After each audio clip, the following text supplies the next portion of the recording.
Bismillahirrahmanirrahim. Ingat, karamah itu artinya keajaiban dunia. Keajaiban dunia itu ada 3. Pertama, mukjizat, dan itu hanya dimiliki para nabi dan rasul. Yang kedua, karamah, dan itu dimiliki para wali-wali Allah dari kalangan para ulama dan orang-orang saleh. Dan yang ketiga, sihir, dan inilah yang dimiliki oleh dukun-dukun, bomo dan yang sejenisnya. Lah, Imam Nawawi mengakui banyaknya karamah yang ada pada Syekh Abdul Qadir Jailani. Bahkan ini pun dikatakan oleh Iz bin Abdissalam, innahu lam tatawa tara karamatu ahadin minal masyayikh illa Syekh Abdul Qadir Jailani, fa inna karamatihi nukilat bitawatur. Tidak ada satupun berita yang masyhur dari para ulama dari karamah-karamah para masyayikh yang lebih masyhur, yang banyak diceritakan manusia melebihi karamahnya Syekh Abdul Qadir Jailani. Itu pengakuan ulama besar Al-Iz bin Abdissalam itu. Bahkan Imam Zahabi memuji luar biasa. Ingat, kalau sudah Imam Zahabi yang bicara, berarti orang ini bukan kaleng-kaleng. Orang ini orang betul, ya. Kata Imam Zahabi rahimahullahu ta'ala ketika mensifati Syekh Abdul Qadir Jailani, dia mengatakan Asy-Syaikhul Imam Al-Alim Az-Zahid Al-Arif Al-Qudwatu Syekhul Islam Alamul Awliya Muhyiddin Abu Muhammad Abdul Qadir ibn Abi Saleh Abdullah Al-Jailani rahimahullahu ta'ala. Kata Imam Zahabi, Abdul Qadir Jailani adalah seorang syekh, seorang imam, seorang alim, orangnya paling zuhud, paling cerdas, dan layak diikuti kehidupannya. Dan dia Syekhul Islam, dan dia memiliki alamat wali-wali Allah, Muhyiddin, penghidup agama. Kunyahnya Abu Muhammad Abdul Qadir Al-Jailani rahimahullahu ta'ala. Kemudian juga dikatakan oleh Al-Hafidh Ibnu Hajar Al-Asqalani, kana Syekh Abdul Qadir Jailani mutamassikan biqawanini syariati yad'u ilaiha ila akhir qawlihi Ibnu Hajar. Jadi Ibnu Hajar Al-Asqalani sampai mengatakan dia adalah Syekh Abdul Qadir Al-Jailani, orang yang paling berpegang dengan undang-undang syariat. Bahkan dikatakan oleh Al-Imam Ibnu Qudamah Al-Maqdisi, ma'ruf Ibnu Qudamah, dia mengatakan dakhalna bi Baghdad sanata 61 wa 500. Aku masuk ke Baghdad pada tahun 561 Hijriah. Fa idza Syekh Abdul Qadir Jailani biha intahat ilaiha biha ilman wa amalan wa halan wastiftaan. Ternyata semua ilmu orang-orang Baghdad, amalan orang-orang Baghdad, fatwa orang-orang Baghdad kembali kepada Syekh Abdul Qadir Jailani. Lihat pujian yang luar biasa. Bahkan Ibnu Katsir juga memuji beliau dan mengatakan kana fihi tazahhada katsir. Beliau adalah orang yang memiliki sifat zuhud yang banyak. Dan banyak lagi tidak perlu saya bacakan pujian-pujiannya, nanti habis waktunya hanya untuk memuji beliau saja.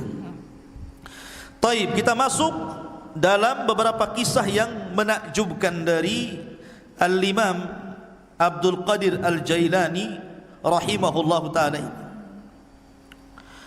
Syekh Abdul Qadir Jailani adalah orang yang sangat produktif, banyak karyanya. Di antaranya dia mengarang kitab Ighatsatul Arifin wa Ghayatu Minal Wasilin, kemudian Adabus Suluk, kemudian Tuhfatul Muttaqin wa Sabilul Arifin, Kemudian juga yang paling dikenal kitabnya adalah Gunyah li Talibi Tariqil Haq.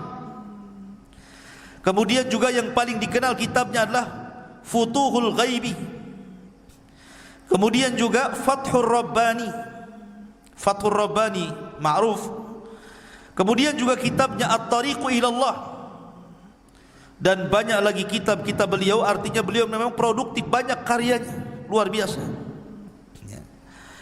Lah sebagaimana para ulama yang lainnya, ikhwatu fiddin muliakan Allah Azza wa Jalla, Syekh Abdul Qadir Jailani ini meninggal, ayahnya ketika baru meninggal, baru berlahir beberapa bulan setelahnya ayahnya meninggal.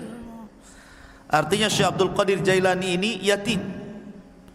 Dan yang mencetak dia menjadi ulama besar itu rupanya ibunya.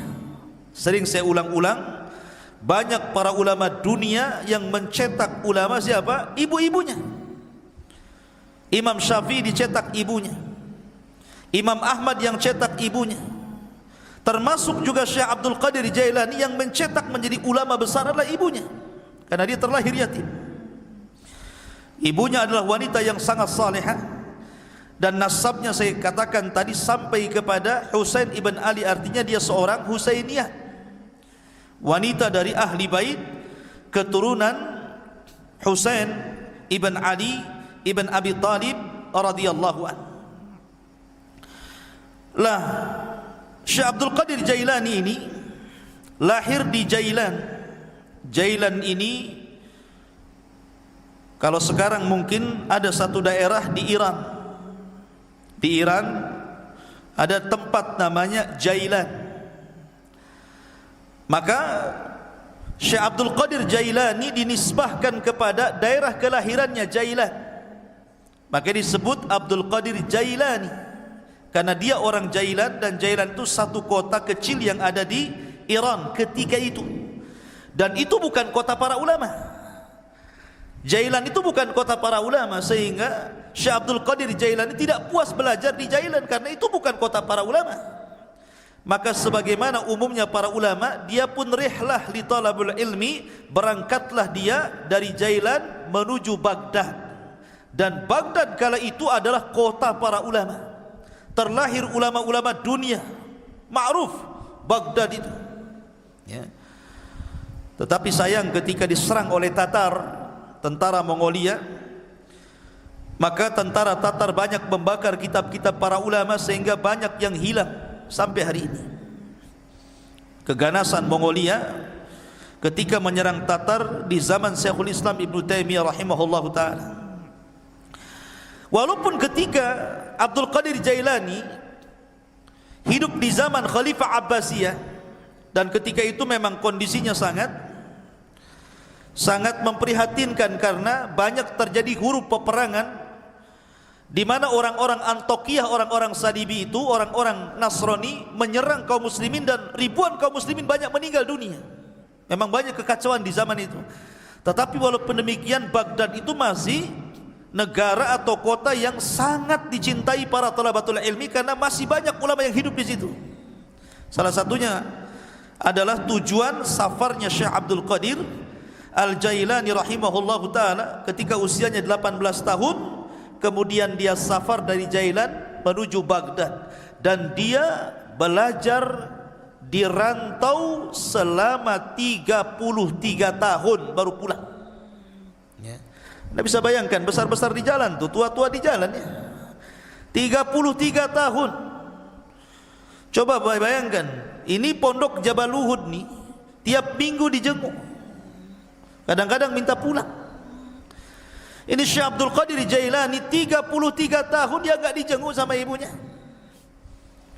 Betul-betul setelah dia menguasai seluruh funun ilmu, baru dia pulang menjadi Syekh Baghdad. Diakui keilmuannya. Makanya salah satu syarat talabul ilmi kata Imam Syafi'i, tuluz zaman, lamanya waktu. Karena ilmu itu bukan ta'ammul tapi ta'allum. Bukan ta'ammul, bukan dipikirkan tiba-tiba dapat ilmu yang disebut dengan laduni, bukan, tapi dengan cara belajar. Salah satunya diperlukan tuluz zaman, panjangnya waktu. Maka Syekh Abdul Qadir Jailani belajar 33 tahun menguasai akidah, fikih, usul, mustalah, hadis, macam-macam dikuasai. Makanya kemudian tadi disebutkan oleh Imam Zahabi bahwa dia adalah Syekhul Islam, karena dia bidang semua ilmu syariat. Ma'asyiral muslimin, ada cerita yang menarik. Di sini mulai ceritanya nih. Ketika Syekh Abdul Qadir Jailani hendak berangkat safar dari Jailan menuju Baghdad, ibunya memberikan bekal 40 dirham. Besar 40 dirham, ikhwan. Arba'ina dirhaman itu besar, karena 1 dirham itu 4 gram emas lebih ya, 1 dirham itu. Kalau 1 gramnya itu anggaplah 1 juta, berarti 1 dirham itu 4 juta kali 40, kan begitu ya, kan besar, lumayan kan. Ibunya memesankan kepada Syekh Abdul Qadir Jailani, la takdzib ala ahad, la takdzib ala ahad, jangan kau berdusta kepada siapapun. Jadi anak yang jujur. Dipegang itu wasiat ibunya itu. Berangkat dia dari Jailan menuju Baghdad. Allah takdirkan ketika dia bersama rombongan dengan orang-orang lain yang menuju Baghdad, tah bersama para pedagang, pokoknya rombongan gitu ya, bersama yang lainnya, Allah takdirkan di tengah jalan dirampok. Datang para perampok ini, perompak padang pasir ini. Ya, bukan bajak laut, bajak padang pasir. Ya, karena di padang pasir kan itu. Jadi dikepunglah itu orang-orang, termasuk di dalamnya Syekh Abdul Qadir Jailani. Maka semua barang-barang orang itu diambil, namanya rampok. Yang ngerampok lah kan, diambil barangnya. Giliran terakhir kepada Syekh Abdul Qadir Jailani, kamu punya barang apa? Kata Syekh Abdul Qadir Jailani, indi arba'ina dinar. Ngaku pula nih, saya punya 40 dinar. Dicari, nggak ketemu. Kamu bilang kamu punya uang 40 dinar. Kata Syekh Abdul Qadir Jailani, iya saya punya 40 dinar. Mana uang itu? Akhirnya dicari-cari ketemu. Ini ketua rampok ini heran. Biasanya kalau orang mau dirampok dan punya uang, pasti tidak akan ngaku tuh. Apalagi Syekh Abdul Qadir Jailani ini menyembunyikan uang itu di tempat yang sangat rapi, susah untuk ditemukan. Tapi jujur, dia ingat kata-kata ibunya, jangan dusta. Walaupun yang nanya perampok ngomong saja. Itu maksudnya. Jadi rampok ini mengatakan kepada Syekh Abdul Qadir Jailani, kenapa kamu mengaku kamu punya uang arba'ina dinar, 40 dinar itu? Maka dia mengatakan, karena aku sudah berjanji kepada Allah, kemudian kepada ibuku dan kepada diriku sendiri, alla akdzib ahadan, aku tidak mungkin dusta kepada siapapun, termasuk kepada kamu wahai para perampok. Dari situ tersentuh dari kata-kata Syekh Abdul Qadir Jailani. Maka rampok ini seumur hidup tidak pernah menangis. Ketika itu dia meneteskan air mata karena melihat kejujuran Syekh Abdul Qadir Jailani. Dan setelah itu dia bertobat dari rampoknya. Perampok tobat karena melihat kejujuran Syekh Abdul Qadir Jailani. Karamah ikhwan ya. Ma'asyiral muslimin yang dimuliakan Allah Azza wa Jalla. Kemudian ketika dia sampai saja di kota Baghdad, ingat kota Baghdad itu sekali lagi itu ibu kota, kota yang metropolitan bahasa kita, semua serba mahal ya. Sementara bekal Syekh Abdul Qadir Jailani ini hanya bisa dimakan beberapa hari dan bulan, tidak bisa bertahan bertahun-tahun. Makanya disebutkan oleh para ulama bagaimana kesabaran Syekh Abdul Qadir Jailani ketika menuntut ilmu, ikhwan. Dijelaskan bahwa gini. Jadi disebutkan oleh Al-Hafidh Ibnu Rajab Al-Hambali rahimahullahu taala dalam kitabnya Dzailut Tabaqat Al-Hambali. Jadi Syekh Abdul Qadir Jailani ini karena sudah habis bekal sama sekali, enggak ada yang dimakan. Akhirnya kemudian dia pun selalu datang ke sungai. Jadi sungai itu, di tepi sungai itu biasanya orang-orang pasar. Orang-orang pasar itu kalau tidak laku, maka sayuran-sayuran itu dibuang di tepi sungai itu. Jadi Syekh Abdul Qadir Jailani kalau sudah tutup pasar, dia nunggu di situ. Jadi kalau ada sayur yang dibuang, maka dia kutip, dia bersihkan, dia bawa pulang, dia makan. Sampai suatu ketika memang lapar betul. Maka sebagaimana kebiasaannya, karena ingat dia punya izzah, ya kemuliaan, dia tidak mau minta siapapun, tidak mau jadi pengemis maknanya. Lah, suatu ketika dia sudah menunggu, rupanya di sungai pun banyak juga orang yang sama seperti dia kelaparannya. Ketika sampai sudah habis sayur yang dibuang itu, karena diambil orang. 3 hari berturut-turut datang ke situ sudah enggak ada, datang ke situ sudah enggak ada. Akhirnya dia 3 hari tidak makan, hanya minum, lemes, hampir mati. Paksalah kemudian dia duduk di majelis Yasin. Lah ketika dia duduk itulah dia sudah lemas, sudahlah, dah pasrah, matilah kan begitu kelaparan. Rupanya ada anak muda datang dari kejauhan masuk ke masjid bawa roti sama daging panggang. Dimakan di hadapan dia, ditengokin. Setiap dia makan roti, Abdul Qadir Jailani yang melihat dari kejauhan ikut mangap juga. Nama orang lapar. Lihat orang makan ikut lapar kan gitu kan. Tengok dia makan mangap juga. Tengok dia ngunyah juga. Padahal nggak ada yang dikunyah. Orang lapar seperti Fata Morgana kan itu dilihatnya. Akhirnya anak muda yang makan ini memperhatikan Syekh Abdul Qadir Jailani ini aneh. Didekati akhirnya dan ditanya, kamu ini siapa? Dan dari mana? Kemudian dia mengatakan, ana Abdul Qadir dari Jailan. Peranjat anak muda ini dan mengatakan, saya juga dari Jailan, sama dengan kamu. Siapa namamu tadi? Abdul Qadir. Siapa nama ayahmu? Si Anu. Siapa nama ibumu? Si Anu. Mana kampungmu ini? Gitu. Langsung gemetar orang ini dan mengatakan, sesungguhnya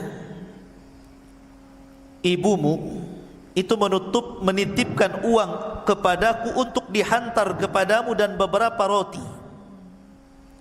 Aku sudah putus asa mencarimu, sampai roti yang dititipkan ibumu ku makan juga, tapi aku takut mengambil uangmu, sehingga terpaksa aku makan bangkai karena darurah.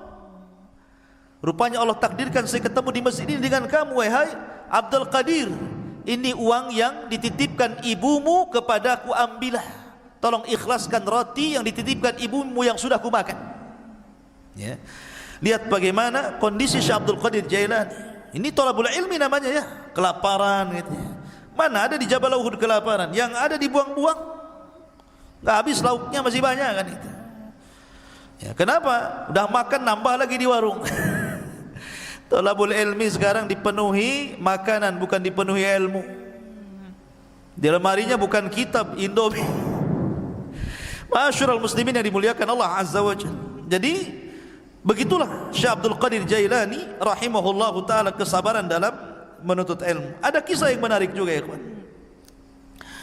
Disebutkan tentang perdebatan Syekh Abdul Qadir Jailani dengan syaitan, dengan iblis.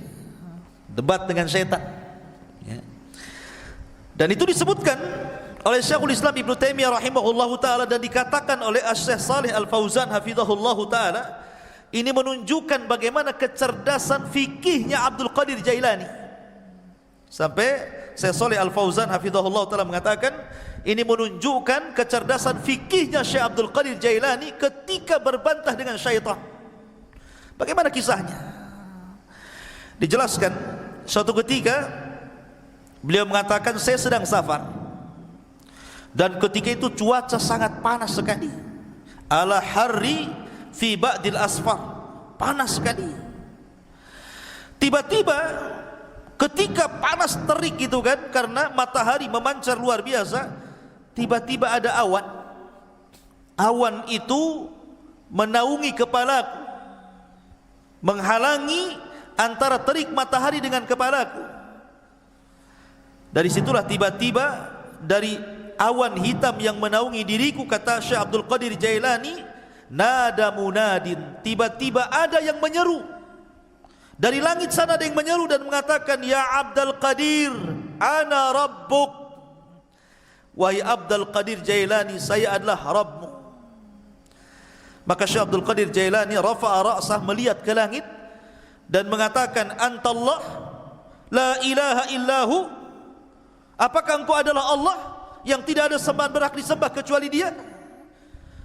Maka kemudian suara itu ada lagi di langit dan mengatakan, ana rabbuk, saya Tuhanmu, ana rabbuk, saya Tuhanmu.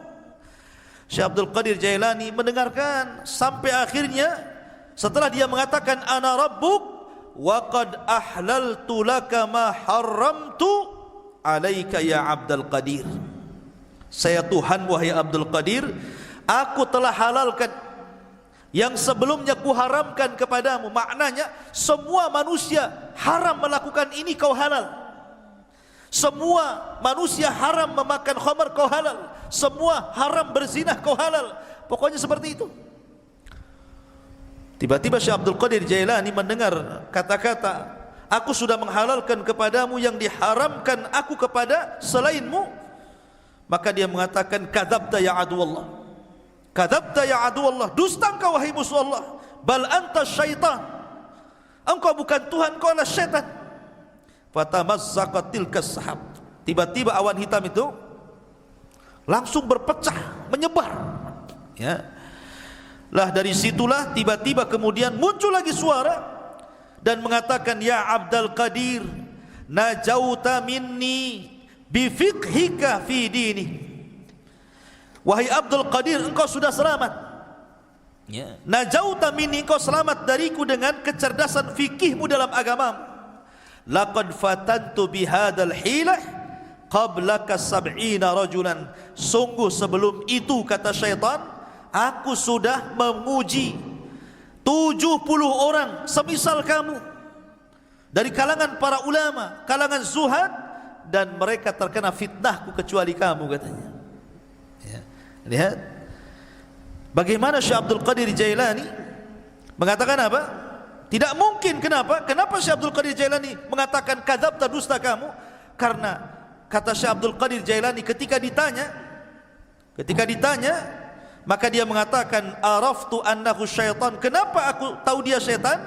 Karena ketika dia mengatakan aku halalkan kepadamu yang kuharamkan kepada selainmu, maka dia mengatakan, li anna ba'da Rasulillah sallallahu alaihi wasallam la tahlila wa la tahrim, tidak ada yang berhak menghalalkan dan tidak ada yang berhak mengharamkan setelah Nabi sallallahu alaihi wasallam.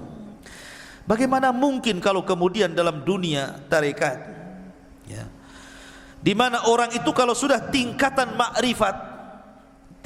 makrifat sampai meyakini adanya hululiyah, manunggale gusti, gitu ya, bahwa Allah itu betul-betul menyatu dengan badan, tiba-tiba kemudian seseorang boleh tidak melaksanakan sholat, boleh meninggalkan zakat, boleh meninggalkan puasa, boleh tidak haji, karena alasannya Tuhan sudah menyatu, ana anta anta ana, bahasanya. Saya kamu, kamu saya, katanya. Bingung dia, mana saya, mana Tuhan, karena menyatu masalahnya, ya. Makanya terkadang makin makrifat itu bukan makin baik, makin bejat, kan begitu. Karena dia meninggalkan sholat, dia meninggalkan apapun. Ketika ditanya, kenapa anda tidak sholat? Siapa bilang saya tidak sholat? Bukankah Allah yang mengatakan, innas sholata li dzikri, sholat itu untuk mengingat diriku. Jadi kalau aku sudah ingat Allah, aku sudah sholat, katanya, kan? Karena sholat itu untuk mengingat diriku. Apalagi kemudian Allah berfirman, u'budullaha hatta ya'tiyakal yakin, sembahlah Allah sampai yakin. Aku sudah yakin, ngapain aku nyembah, katanya, kan? Nah, kan kacau nih kalau sudah Quran dipelintir-pelintir. Padahal yang dimaksud sembahlah Allah sampai yakin, maksudnya sampai ajal. Yakin di sini maknanya ajal, kata Imam Ibnu Katsir rahimahullahu taala dan ahli tafsir yang lainnya. Sembah Allah sampai mati, bukan sampai yakin. Artinya kalau sudah yakin tidak perlu sembah, gitu ya. Nah, itu kebelinger tuh. Ma'asyiral muslimin, jadi Syekh Abdul Qadir Jailani mengatakan apa? Dia mengatakan bahwa setelah Rasul tidak ada yang menghalalkan, tidak ada yang mengharamkan. Makanya dia mengatakan kepada syaitan, ya, kadzabta, dusta kamu. Enggak mungkin halal bagiku, haram bagi orang lain, atau sebaliknya, kan gitu. Ma'asyiral muslimin yang dimuliakan Allah Azza wa Jalla. Dari sinilah maka Syekhul Islam Ibnu Taimiyah rahimahullahu taala, beliau memuji dua perkara dari sosok Syekh Abdul Qadir Jailani. Pertama, ketika Abdul Qadir Jailani membahas tentang takdir dan membantah penyimpangan dalam Qadariyah. Yang kedua, bagaimana ketika Abdul Qadir Jailani mendebat syaitan. Dari sini salah kata Imam Ibn Taimiyah, aku sangat mengagumi Syekh Abdul Qadir Jailani, sebagaimana disebutkan Imam Abdul Qayyim dalam kitabnya Madarijus Salikin fi iyyaka na'budu wa iyyaka nasta'in. Ma'asyiral muslimin yang dimuliakan Allah Subhanahu wa taala, Syekh Abdul Qadir Jailani walaupun dia sudah menjadi ulama besar, tapi dia dikenal keberaniannya, laumata laib, enggak peduli orang dia. Dia tidak takut kecuali kepada Allah. Syekh Abdul Qadir Jailani tidak takut siapapun, sampai kepada penguasa dia tidak takut. Ya. Dan dia suatu ketika salah satu khalifah Abbasiyah itu bernadar, nadarnya seperti ini: saya akan beribadah kepada Allah di waktu di mana manusia tidak ada yang beribadah. Gimana caranya coba? Saya akan beribadah di waktu di mana tidak ada satupun manusia yang beribadah. Kira-kira kapan tuh? Mana bisa? Ya kan?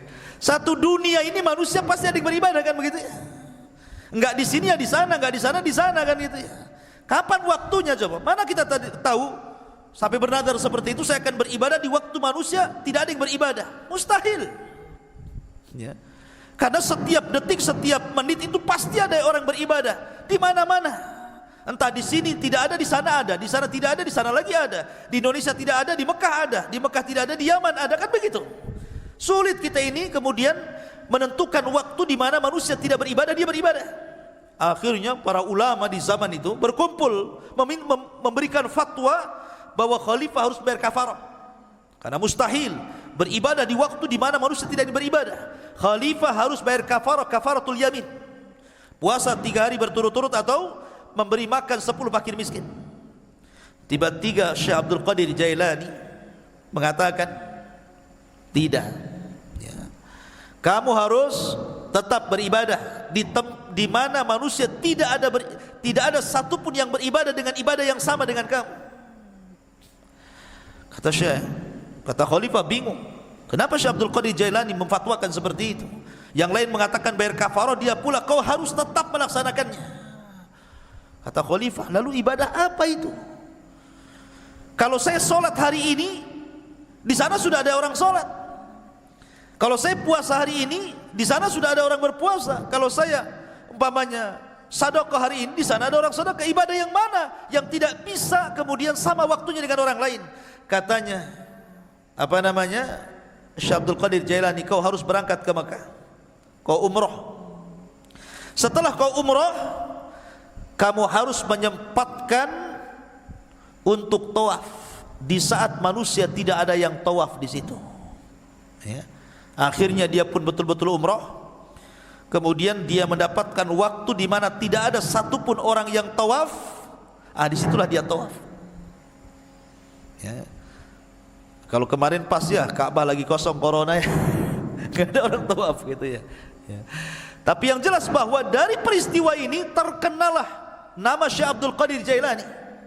Dari kasus ini terkenal nama Syekh Abdul Qadir Al-Jailani rahimahullahu ta'ala. Ma'asyiral muslimin yang dimuliakan Allah Subhanahu wa ta'ala, Syekh Abdul Qadir Jailani banyak perkataan emas beliau yang kita bisa petik dari untayan-untayan kata-kata mutiara beliau. Di antaranya beliau mengatakan, tir ilal haqqi bijanahai alkitab was sunnah, terbanglah kau kejar kebenaran dengan 2 sayap Al-Quran dan Sunnah. Kemudian juga beliau mengatakan, akhrijud dunya min qulubikum ila aidikum fa innaha la tadurrukum. Keluarkan dunia dari hati-hati kalian, letakkan di tangan-tangan kalian, karena kalau itu yang kalian lakukan maka dunia tidak membahayakan diri kalian. Itulah zuhud namanya, meletakkan dunia di tangan dan mengeluarkan dari hati. Sebab kalau dunia lenyap, hati tidak terganggu karena dia serahkan kepada Allah Azza wa Jalla. Itulah hakikat zuhud.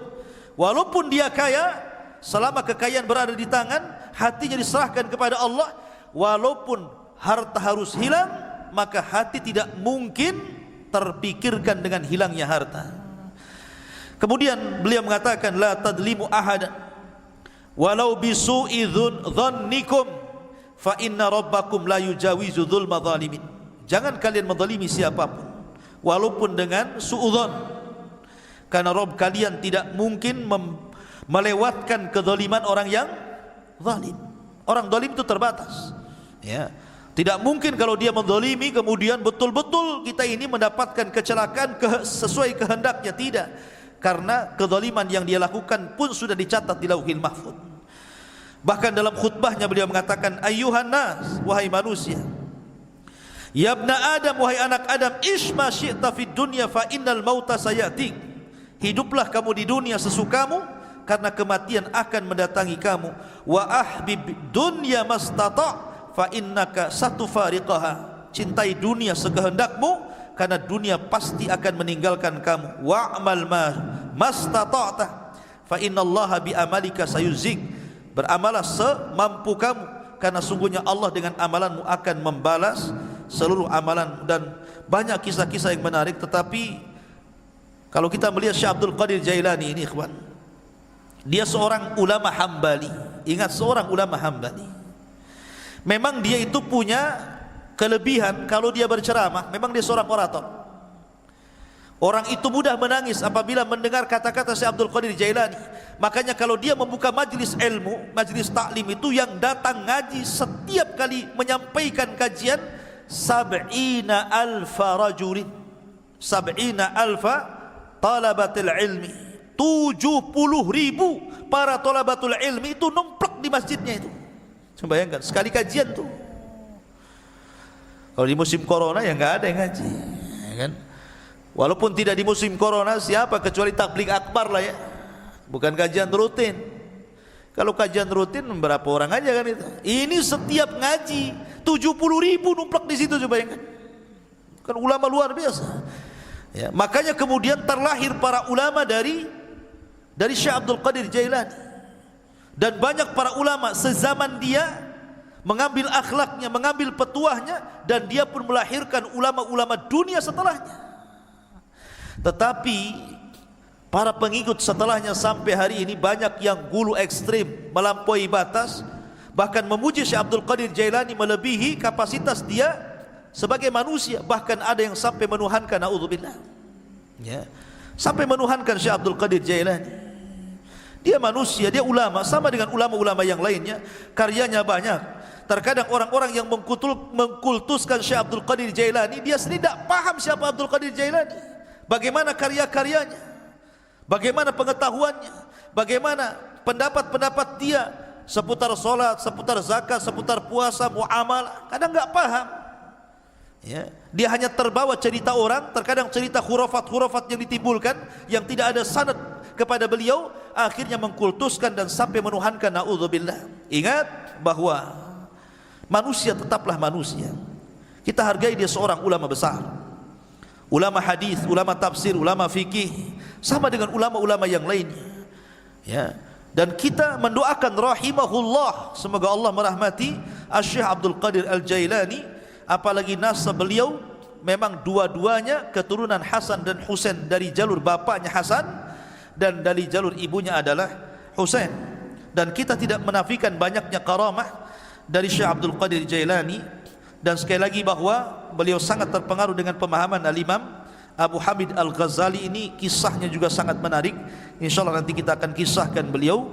Dan beliau adalah salah satu guru juga dari Syekh Abdul Qadir Al-Jailani rahimahullahu ta'ala. Subhanakallahumma bihamdika asyhadu an la ilaha illa anta astaghfiruka wa atubu ilaik. Allahu ta'ala. Assalamualaikum warahmatullahi wabarakatuh.